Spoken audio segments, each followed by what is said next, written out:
Hi friends, I am Mani. I am the blogger behind getmoneyRich.com. दोस्तों आज हम discount rate का जो कॉन्सेप्ट है हम उसको समझने की कोशिश करेंगे। हमने इंट्रिंसिक वैल्यू सुना होगा, हमने प्रेजेंट वैल्यू एनालिसिस सुना होगा, पर इन सारे एनालिसिस में एक टर्म बार बार आता है, वो है डिस्काउंट रेट। क्या है ये डिस्काउंट रेट? इस वीडियो में हम उस कॉन्सेप्ट को समझने की कोशिश करेंगे। सो बेसिकली आप पहले जो अपने स्क्रीन पर अभी देख रहे हैं, हम पहले उसको एक्सप्लेन करने की मैं कोशिश करता हूँ और उसके बाद हम थोड़ी डिटेल्स में जाएंगे। तो सबसे पहले आप जो लेफ़्ट साइड में यहाँ पर देख रहे हैं, ये जो है ये एक इन्वेस्टमेंट का डिटेल है। बेसिकली 1 लाख रुपए यहाँ इन्वेस्ट किया गया है शेयर्स में और 5 साल तक ये रिटर्न्स आपके पास आया है। ये डिविडेंड इनकम है और ये जो वैल्यू है ये शेयर्स को सेल करने के बाद आपके पास जो आया है। तो ये एक इन्वेस्टमेंट का डिटेल है जहाँ 1 लाख रुपए आज के दिन में इन्वेस्ट किया गया है और 5 साल बाद आपको 1,83,884 मिल रहा है। इस वैल्यू को आप जरा याद रखें, ये वो वैल्यू है जो आप एक्सपेक्ट कर रहे हैं 5 साल बाद। और ये आपके सपोज आपका एक गोल है, आपको 1,83,000 चाहिए, तो आपने 1 लाख रुपए इन्वेस्ट किया और ये शेयर्स आपको 1,83,000 कमा के 5 साल में दे रहा है। तो ये आपका इन्वेस्टमेंट है और ये आपका एक्सपेक्टेशन है। So this is the detail of the investment. हम इसके बारे में और डिटेल में बाद में बात करेंगे। तो पहले तो समझिए लेफ्ट साइड में क्या है। ये लेफ्ट साइड में एक इन्वेस्टमेंट का डिटेल है, कितना पैसा इन्वेस्ट किया गया और 5 साल में आपके पास कितने पैसे आ गए। अब राइट साइड में देखिए ये क्या है। राइट साइड में प्रेजेंट वैल्यू एनालिसिस है। बेसिकली ये क्या हो रहा है, ये जो जितने फ्यूचर कैश फ्लोज यहाँ पर होने वाले हैं, आपने आज इन्वेस्ट किया और ये सब फ्यूचर के वैल्यूज हैं, 1 साल बाद, 2 साल बाद, 3 साल बाद। तो ये जो फ्यूचर कैश फ्लोज हैं इनके प्रेजेंट वैल्यू यहाँ पर कैलकुलेट किए गए हैं। तो ये जो आप देख रहे हैं नंबर्स, ये प्रेजेंट वैल्यू कैलकुलेट किए गए हैं। कैसे किए गए हैं ये हम आपको अभी बताएंगे, पर पहले आप ये समझ लें कि स्क्रीन में आपको क्या दिख रहा है। ये आपको इन्वेस्टमेंट डिटेल दिख रहा है और ये आपको प्रेजेंट वैल्यू की कैलकुलेशन दिख रही है। यहाँ पर आप देखेंगे कि जो प्रेजेंट वैल्यू का जो कैलकुलेशन है वो, वहाँ पर आप एक डिस्काउंट रेट का भी नंबर देख रहे हैं। यहाँ पर 13.237 एक डिस्काउंट रेट का नंबर आपको दिख रहा है। तो ये डिस्काउंट रेट क्या है, पहले एक थ्योरेटिकल डेफिनेशन पढ़ लेते हैं इसका, उसके बाद उसको और अच्छे से प्रैक्टिकली हम समझेंगे। Discount rate is that rate of return that you would like to earn today to build a certain corpus in the future. पहले इस सेंटेंस को समझते हैं। To build a certain corpus in the future. To build a certain corpus in the future क्या है, ये आपका गोल है। यहाँ गोल क्या था आपका, 1,83,000। 5 साल बाद आपको 1,83,000 आपको चाहिए। तो ये है आपका एक्सपेक्टेशन। उसके बाद it is that rate of return, ये आपका वो रेट ऑफ रिटर्न है जो आपको 5 साल में 1,83,000 कमा के देगा। अभी एक काम करते हैं, इस वैल्यू को हम जरा सा चेंज करते हैं, इसको 8% करते हैं। अब इसको फिर से पढ़ते हैं। It is that rate of return, 8% rate of return आपका एक्सपेक्टेशन है और आपको ये 1,83,000 कमा के दे रहा है। तो अभी इस चीज को समझते हैं। आपका एक्सपेक्टेशन है 1,83,000, आप इन्वेस्टमेंट रिटर्न जो एक्सपेक्ट कर रहे हैं वो 8% कर रहे हैं।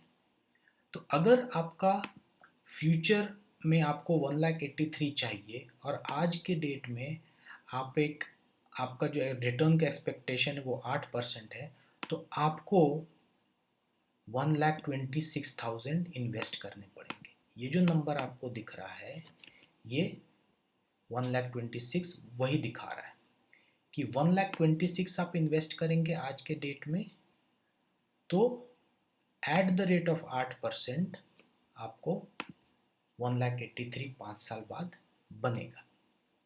पर आप यहाँ पर देखिए, आपके पास पैसा तो 1 ही लाख रुपए है इन्वेस्ट करने के लिए, 1,26,000 नहीं है आपके पास। तो आप क्या करेंगे, आपका जो एक्सपेक्टेशन है उसको आप फिर बढ़ा देंगे, आप इसको 9% कर लेंगे, लेट्स एज्यूम। जैसे ही आपने इसको 9% किया, आप देखिए यहाँ 1,26,000 से घट के ये 1,20,000 हो गया। पहले देखिए ये नंबर एड 8%, ये 1,26,000 था, अभी ये बढ़ के घट के 1,20,000 हो गया। पर अभी आप देखेंगे अभी भी आपके पास 1,20,000 तो नहीं है इन्वेस्ट करने के लिए, आपके पास तो 1 ही लाख रुपए है। तो आप क्या करेंगे, आप इस रिटर्न एक्सपेक्टेशन को और बढ़ा देंगे, let's take it to 10%। So again देखिए ये वैल्यू नीचे चला गया, आपको 1,83,000 मिल रहा है 5 साल बाद, लेकिन आपको इन्वेस्ट जो करना पड़ रहा है वो 1,15,000 करना पड़ रहा है, और 1,15,000 नहीं है आपके पास 1 ही लाख रुपए है। तो आपको एक्सपेक्टेशन जो है उसको और बढ़ाना पड़ेगा आपका। Let's put this expectation as 13%। 13% में देखिए ये तो करीब आ रहा है, 1,01,000। 1,01,000 आप आज इन्वेस्ट करेंगे तो 13% रिटर्न अगर आपको मिलता है तो 5 साल बाद ये सारे वैल्यूज पर एनम है, जस्ट नोट इट कि सब पर एनम वैल्यूज है, 13% per annum. So investing 1 lakh rupees at 13% per annum will make your investment as 1,83,000 after 5 years। ये सारे 5 साल के कैलकुलेशन है। पर अब बोलेंगे आपकी अरे यार अभी भी यार 1,000 रुपये एक्स्ट्रा नहीं है मेरे पास, तो अब क्या करेंगे, इस वैल्यू को और बढ़ाएंगे। यहाँ पर मैं एक स्पेसिफिक वैल्यू डालता हूँ, मैंने पहले से एक्चुअली कैलकुलेट किया हुआ है ये। सो 13.237% रिटर्न अगर आप एज्यूम करते हैं तो आप देखिए ये प्रेजेंट वैल्यू कैलकुलेशन भी आपको बता रहा है कि आप अगर 1 लाख रुपए इन्वेस्ट कर रहे हैं एट 13.237% पर एनम तो 5 साल बाद आपको 1,83,000 मिलेगा। तो ये जो एक्सपेक्टेड रेट ऑफ रिटर्न है, जहां पर कि आपका जो सारा बैलेंस बन रहा है, आपके पास जितने पैसे हैं वो भी मैच कर रहा है, और आपका जो फ्यूचर एक्सपेक्टेशन है, जो आपका गोल है, जो जिसलिए आप इन्वेस्ट कर रहे हैं 1,83,000 बनाने के लिए आप इन्वेस्ट कर रहे हैं, वो भी मैच कर रहा है। तो डिस्काउंट रेट वो रेट ऑफ रिटर्न है जो आपको आपके एक्सपेक्टेड गोल तक पहुंचा देगा। तो एक इन्वेस्टर के पॉइंट ऑफ व्यू से आप अभी सोच रहे हैं, आपको एक इन्वेस्टमेंट का कैश फ्लो मिल गया है, आपको पता चल गया कि ये इन्वेस्टमेंट 1 लाख रुपए अगर मैं इसमें लगाऊं तो 5 साल बाद एक्सपेक्टेड है कि मैं 1,83,000 कमा लूं। तो ये जो इन्वेस्टमेंट है ये आपको 13.237% रिटर्न बना के दे रहा है। अभी आप एज ए इन्वेस्टर सोचेंगे कि 13.23% सफिशिएंट है कि नहीं मेरे लिए, तो ऑफ कोर्स इक्विटी में 13.237% एक फेयर रिटर्न माना जाता है। तो दिस इज मोर और less in line with the trend and also in line with your expectation. क्यों? क्योंकि एक्सपेक्टेशन आपका क्या था, फ्यूचर में आपने क्या एक्सपेक्ट किया था, कितना पैसा एक्सपेक्ट किया हुआ था, 1,83,000। तो 1,83,000 आपको मिल रहा है, आपके पास 1 लाख अभी इन्वेस्ट करने के लिए है, वो भी हो रहा है। तो आपका जो ये डिस्काउंट रेट है ये सही नंबर आपने एज्यूम किया हुआ है। तो ये एक डिस्काउंट रेट का कॉन्सेप्ट है। It is that rate of return that you would like to earn today to build a certain corpus in the future. तो ये जो दो साइड आप देख रहे हैं, इन्वेस्टमेंट का detail and present value analysis, ये आपको एक इन्वेस्टमेंट एनालाइज करने में हेल्प करता है। अभी थोड़ा डिटेल और जाते हैं कि ये सब वैल्यू भाई हमने कैलकुलेट कैसे किया, तो और ये सब नंबर्स का मतलब क्या है। तो ये जो वैल्यू है ये बेसिकली प्रेजेंट वैल्यू ऑफ 1,500 रुपये। ये 1,500 क्या है कि आपने ये जो शेयर्स में इन्वेस्ट किया, यहाँ पर आप एज्यूम कर रहे हैं कि 1 साल बाद आपको 1500 रुपये डिविडेंड में आएंगे। आपने एक पास्ट हिस्ट्री स्टडी किया उस शेयर का और आपको पता चला कि 1 लाख रुपए में आपको एक 1500 रुपये का डिविडेंड तो अगले साल मिलेगा, 2 साल बाद 1537 मिलेगा, 3 साल बाद फिर 1537 मिलेगा, चौथे साल में भी 1537 मिलेगा, 5वें साल में भी उतना ही मिलेगा और फिर 5वें साल के एंड में जब इसका जो कैपिटल है, इसका जो वैल्यू है वो ग्रो करके 1,76,000 हो जाएगा तो आप उसको सेल कर देंगे। तो टोटल रिटर्न आपका कितना हो गया, ये all this plus the capital appreciation जो 1,83,000 हो रहा है। तो ये जो इंडिविजुअल जो कैश फ्लोज हो रहे हैं पहले साल में, दूसरे साल में, तीसरे साल में, इनका हमने यहाँ पर प्रेजेंट वैल्यू कैलकुलेट किया हुआ है। कैसे कैलकुलेट किया हुआ है, वो ये फॉर्मूला है, देखिए पीवी, पीवी का फॉर्मूला देखिए यहाँ पर हमने लिख के भी रखा है। पीवी रेट, रेट क्या है, ये डिस्काउंट रेट जो आपने अभी एक एक थॉट प्रोसेस के द्वारा आपने वो नंबर पे अराइव किया था आपने, तो वो नंबर डिस्काउंट रेट एन पर क्या है, नंबर ऑफ पीरियड्स, कितने साल बाद ये कैश फ्लो आ रहा है आपके पास, ये 1 साल बाद आ रहा है, तो यहाँ जो वैल्यू आएगा वो 1 आएगा। तीसरा नंबर क्या है, पीएमटी, पीएमटी क्या है, यहाँ नॉट एप्लीकेबल है हमारे इस फॉर्म ऑफ इन्वेस्टमेंट में, पीएमटी इज नॉट एप्लीकेबल, तो आप उसको ब्लैंक छोड़ दें। ब्लैंक छोड़ने के लिए आपको एक वहाँ पर कॉमा लगाना पड़ेगा। और तीसरा क्या है, FV, future value, future value of investment, future value आपके हाथ में कौन कितना पैसा आ रहा है, 1500 आ रहा है, तो इसको सेलेक्ट कर लें। उसके बाद क्या है, टाइप, टाइप एक ऑप्शनल पैरामीटर है प्रेजेंट वैल्यू कैलकुलेशन में, तो आप उसको ब्लैंक छोड़ दें, ब्रैकेट क्लोज, एंटर। तो ये जो वैल्यू है ये 1500 का प्रेजेंट वैल्यू है at a discounting rate of 13.237। इसको कैसे समझ सकते हैं, इसको ऐसे भी समझ सकते हैं कि अगर आप 1325 रुपये आज इन्वेस्ट करते हैं और ये 1325 रुपये अगर 13.237% से ग्रो करता है तो 1 साल बाद ये 1500 रुपये बन जाएगा। दूसरा देखते हैं, इसका भी प्रेजेंट वैल्यू कैलकुलेट करेंगे। PV rate, what is the rate, this is the discount rate. याद कीजिए किस तरह से आपने, क्या थॉट प्रोसेस था आपका जो आपने ये डिस्काउंट रेट कैलकुलेट किया।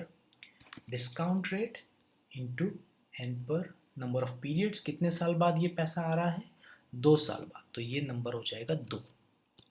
उसके बाद पीएमटी, पीएमटी, पीएमटी यहाँ पर हमें नहीं चाहिए तो ये ब्लैंक रह जाएगा। और फ्यूचर वैल्यू, फ्यूचर वैल्यू क्या है यहाँ, 1537, इसको सेलेक्ट कर लें। Type is an optional parameter, उसको ब्लैंक छोड़ देंगे, ब्रैकेट क्लोज, एंटर। तो अगेन यहाँ पर जो वैल्यू आया है वो क्या है, 1199 is the present value of 1537 that you are earning after 2 years। इसको कैसे समझा जाए, इसको ऐसे समझा जाए कि अगर आप आज 1199 इन्वेस्ट करते हैं, 1199 इन्वेस्ट करते हैं और ये इन्वेस्टमेंट अगर 13.237% पर एनम के स्पीड से ग्रो करेगा तो 2 साल बाद ये 1199 1537 बन जाएगा। सिमिलरली इस तरह से हम इसका भी प्रेजेंट वैल्यू कैलकुलेट कर सकते हैं। इसका चलिए हम इसका एक बार फिर से करते हैं।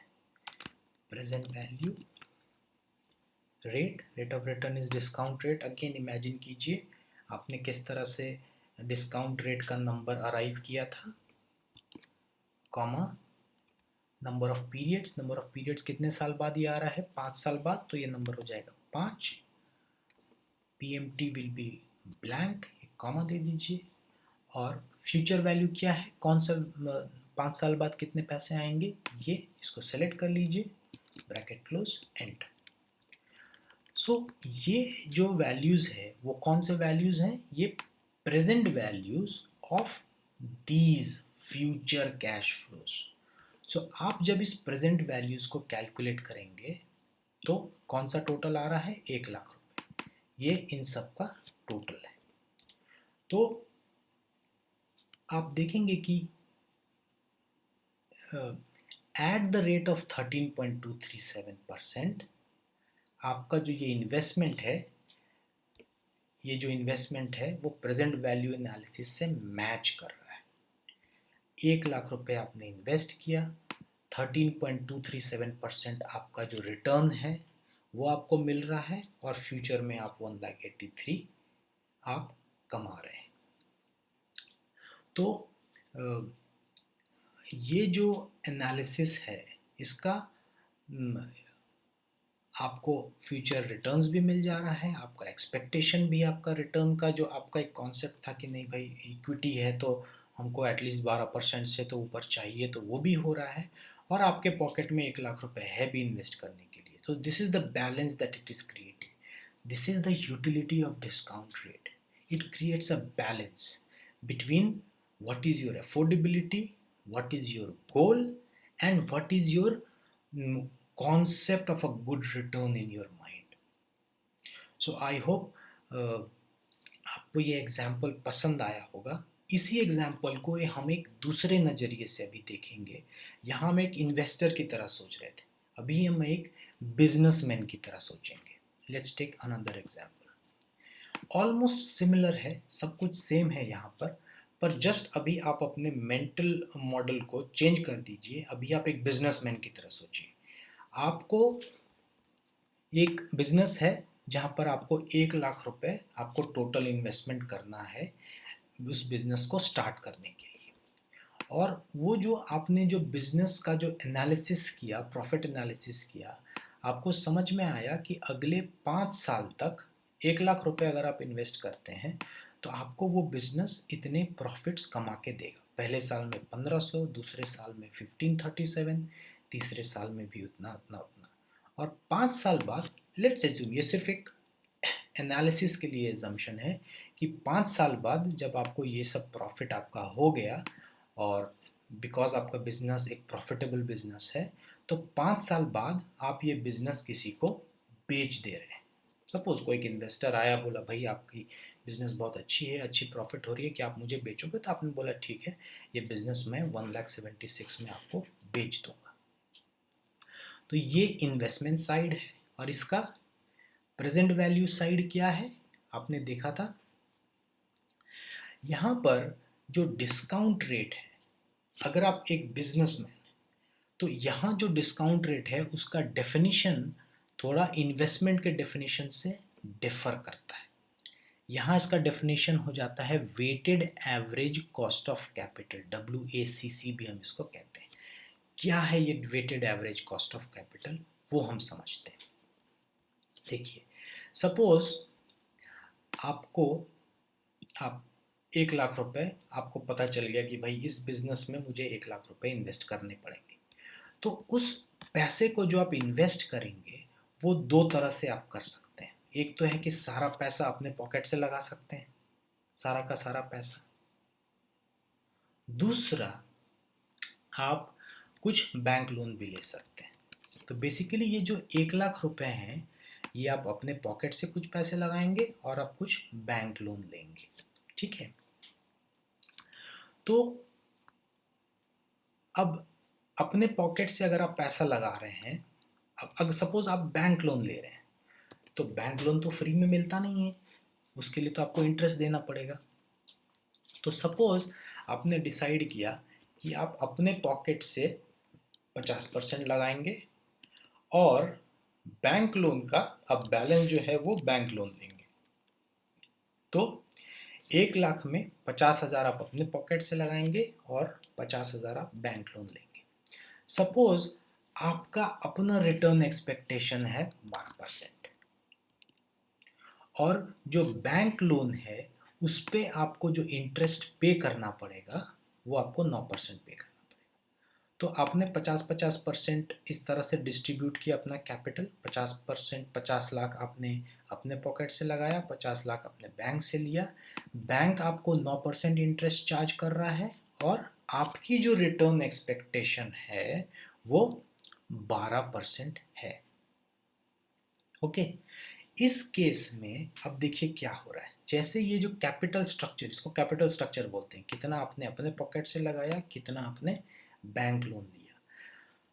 ये जो कैपिटल स्ट्रक्चर है, इसका जो वेटेड एवरेज जो कॉस्ट आपको पड़ रहा है वो कितना पड़ रहा है, 10.5%। ये कैसे कैलकुलेट किया गया है, यहाँ आप देखेंगे ये जो फॉर्मूला है E13,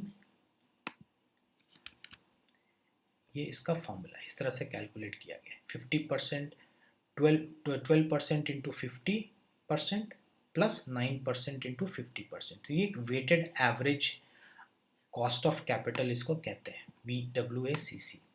तो इसका कॉन्सेप्ट क्या है कि कितना पैसा आप खुद के पॉकेट से लगा रहे हैं, कितना पैसा आप बैंक से ले रहे हैं, बैंक को कितना इंटरेस्ट देना है, आपकी एक्सपेक्टेशन कितना है। तो ये जब एनालिसिस आपने किया यहाँ पर, तो आप देखेंगे यहाँ जो डिस्काउंट रेट का नंबर है वो चेंज हो गया, वो हो गया 10.5। तो फिर से उसी माइंडसेट में आ जाइए जो वीडियो के स्टार्ट में हमने बोला था कि एट 10.5% आपको कितना पैसा इन्वेस्ट करना पड़ रहा है, 1,12,000 इन्वेस्ट करना है, जो आपको 5 साल बाद 1,83,000 कमा के देगा। ये आपका गोल है, 5 साल में आपका इन्वेस्टमेंट आपको 1,83,000 कमा के दे दे। तो ये जो गोल है, इन्वेस्टमेंट गोल है, ये क्या आपके लिए सफिशिएंट है? यस, ये आपके लिए सफिशिएंट है, पर आपके पास 1,12,000 अभी नहीं है, आपके पास सिर्फ 1,00,000 ही है इन्वेस्ट करने को। तो आप क्या करेंगे, आपको यहाँ पर फिर से कुछ ट्वीक्स करने पड़ेंगे। तो आप क्या करेंगे, सपोज यहाँ पे आप अपना जो एक्सपेक्टेशन है रिटर्न का, अब सपोज ये पैसा आपका नहीं है, आपने 2-3 अपने फ्रेंड्स को भी यहाँ पर बुलाया हुआ है इन्वेस्ट करने के लिए, सारा पैसा आपके पास नहीं था। तो आपके फ्रेंड्स या फिर आपने कुछ वेंचर कैपिटलिस्ट को बुलाया हुआ है, वो लोग आपके बिजनेस में पैसा लगाए हुए हैं। तो इसको हम कभी कभी इक्विटी भी बोलते हैं। जो इक्विटी है सिर्फ आपका ही पैसा नहीं है, वो किसी कैपिटलिस्ट का भी, किसी वेंचर कैपिटलिस्ट का भी पैसा हो सकता है। तो सपोज यहाँ पर उनका जो एक्सपेक्टेशन है वो आप बोलेंगे कि भाई इतना पैसा तो हम नहीं, इतना इनिशियल इन्वेस्टमेंट तो नहीं है। तो वो बोलेंगे ठीक है, यहाँ पर एक रिटर्न एक्सपेक्टेशन बढ़ेगा, सपोज इसको हम 13% कर देते हैं। तो जैसे ही 13% करेंगे, यहाँ देखिए ये वैल्यू थोड़ा बढ़ जाता है। या फिर ऐसा भी कर सकते हैं कि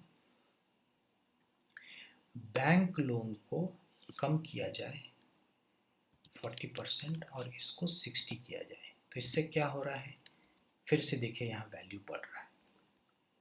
यहाँ पर और क्या करते हैं, चलिए इसको 13 को 13.5 कर देते हैं। अभी भी जो कैपिटल टू बी इन्वेस्टेड है वो 1,00,000 नहीं है, अभी उससे ज़्यादा ही है। तो इसको और बढ़ाते हैं, 14% करते हैं, इसको 15 करते हैं, इसको 16 करते हैं। 16 में मोटा मोटी ये वैल्यू करीब आ चुका है। चलिए इसको 16 को 16.5 करते हैं, नहीं है। सो फाइनली आप देखेंगे कि ये अगर कैपिटल स्ट्रक्चर ऐसा होता है जहाँ पर कि 60% इक्विटी, मतलब आप अपना पैसा लगा रहे हैं, वेंचर कैपिटलिस्ट का पैसा लगा रहे हैं, और बाकी 40% लोन ले रहे हैं, और वेंचर कैपिटलिस्ट का जो एक्सपेक्टेशन है वो 16.062% पर एनम का है, और बैंक लोन आपको 9% पे मिलेगा। तो यहाँ पे जो डिस्काउंट रेट आ रहा है, जो weighted average cost of capital आ रहा है, वो 13.237 आ रहा है। तो यहाँ पर देखिए क्या क्या हो रहा है, पूरा बैलेंस बन रहा है। आपका जो गोल है वो आपको 1,83,000 मिलेगा, 1,00,000 रुपए आपको इन्वेस्ट करने पड़ेंगे, 1,00,000 है भी आपके पास, और पर यहाँ पर जो एक्सपेक्टेड रिटर्न है वो 13.237 बन जाता है। और ये 13.237 कैसा है कि आपने इक्विटी इन्वेस्टर जो है, आपका इक्विटी पोर्शन है, जो आपके इन्वेस्टर्स हैं, उनको आपको कम से कम 16% रिटर्न बना के देना पड़ेगा लॉन्ग टर्म में, और जो बैंक लोन है उस पर आपको 9% इंटरेस्ट देना पड़ेगा। तो ये जो कॉन्सेप्ट है, यहाँ पर डिस्काउंट रेट का कॉन्सेप्ट थोड़ा चेंज हो रहा है। यहाँ पर it is linked with the weighted average cost of capital, कितना रिटर्न आपको अपने इक्विटी इन्वेस्टर को देना है, कितना रिटर्न आपको अपने बैंक लोन को पे बैक करने के लिए आपको कितना बैंक का इंटरेस्ट पे करते रहना है। तो एक इन्वेस्टर के पॉइंट ऑफ व्यू से एक कॉन्सेप्ट डिस्काउंट रेट का अलग होता है, और एक बिजनेसमैन के पॉइंट ऑफ व्यू से एक डिस्काउंट रेट का जो कॉन्सेप्ट है बेसिकली वो एक weighted average cost of capital है। तो आपने ये दो डिफरेंस देखा। यहाँ पर आपने डिस्काउंट रेट को एज्यूम किया वो रेट ऑफ रिटर्न जो आपको एक आपके इन्वेस्टमेंट और गोल के बीच में एक बैलेंस बना के देता है। दूसरा, एक बिजनेसमैन के पॉइंट ऑफ व्यू से डिस्काउंट रेट क्या है? It is basically your weighted average cost of capital. So I hope आपको ये वीडियो इंटरेस्टिंग लगा होगा। एक नया थॉट प्रोसेस है यहाँ पर जो डिस्काउंट रेट को समझने में एक हेल्प करेगा आपको। So I hope you like the video, और अगर आपको ये वीडियो पसंद आया हो तो प्लीज़ हमें सब्सक्राइब करें और बेल आइकॉन भी ज़रूर प्रेस करें, क्योंकि जब भी हम कोई नया वीडियो बनाएंगे तो आपको उसकी नोटिफिकेशन मिल जाएगी। Thank you very much for watching. See you soon with another video.